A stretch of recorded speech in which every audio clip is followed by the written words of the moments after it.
Where should I put this? You put it underneath your shirt. I'm gonna pinch it on my nipple.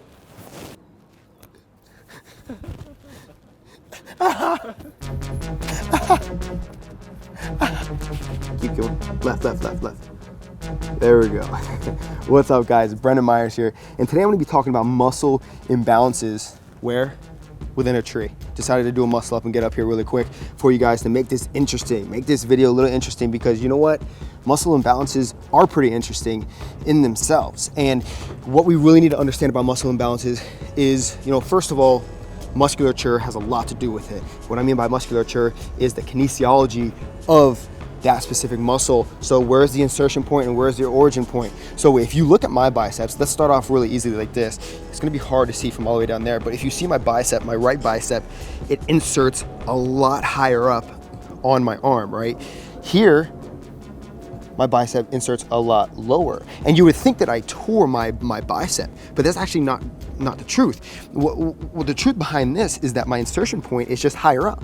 And this can go with any muscle on your body. And this is why you might see a different size muscle or a more elongated muscle, say your calf or your quad or your glute, anything really, even your shoulders. The insertion point could be different, and that's why you see the muscle imbalance.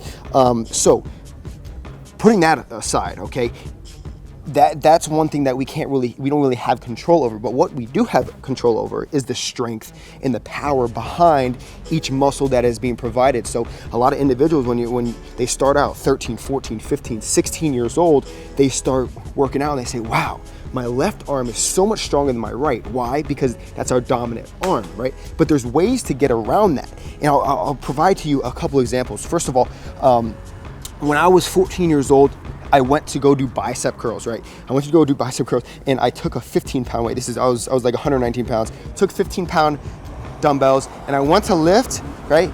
First rep was easy. I did about 6 to 8 reps, and then on the 8th rep, my left wouldn't even go up anymore, and my right was still doing them. So I was like, all right, well, I need to learn how to fix this. And what I did was, first of all, I stretched. I increased the flexibility of that specific muscle, and that's extremely important because one side of your body could be more flexible than the other, and this can attribute to more force production in that more flexible arm or more flexible quad, right? Because the longer the muscle, the more power it can provide for each specific movement. You get what I'm saying? So what you have to do is increase flexibility. Also, you just have to be consistent with your training. If you're consistent with your training, you will then start to see the results you're looking for and the balances that you're looking for, okay? So if you're doing shoulder press, or you're doing muscle ups, or you're doing pull-ups, and one arm is, you see that you're using one arm a little bit more, just continuously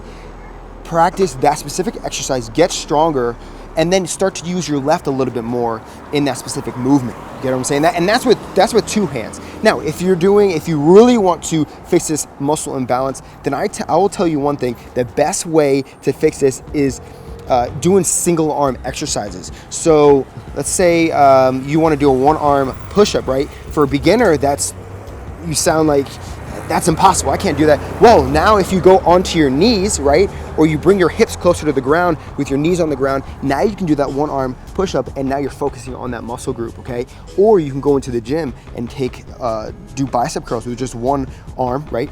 One arm with the left, one arm with the right, and maybe even increase the number of reps that you're doing on the weaker arm and reduce the weight. So now that you're working your muscle a little bit more, so then you'll try and balance out those muscles. So as you can see, there's many different things that could cause this, but the first most attributed factor here is flexibility is number one.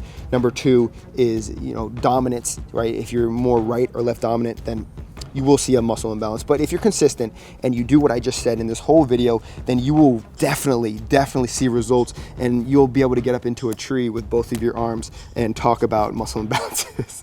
Anyways, hopefully you guys enjoyed this video. Again, just go through this whole video and really listen to what I'm talking about, because a lot of it is attributed to just in different insertion points of your muscles, and we can't really do anything about that. You know, not everything is perfect in this world. Actually, nothing is perfect in this world, so it's okay. Don't worry about it. Your body can still grow the same way and still produce the same amount of force, even if your muscles were exactly perfectly the same. Okay, so again, hope you guys enjoyed this video. I'm Brendan. Give me a thumbs up for the tree, for me sitting in a tree and climbing up here in a tree. Subscribe to my channel. Love you guys, and I'll see you soon.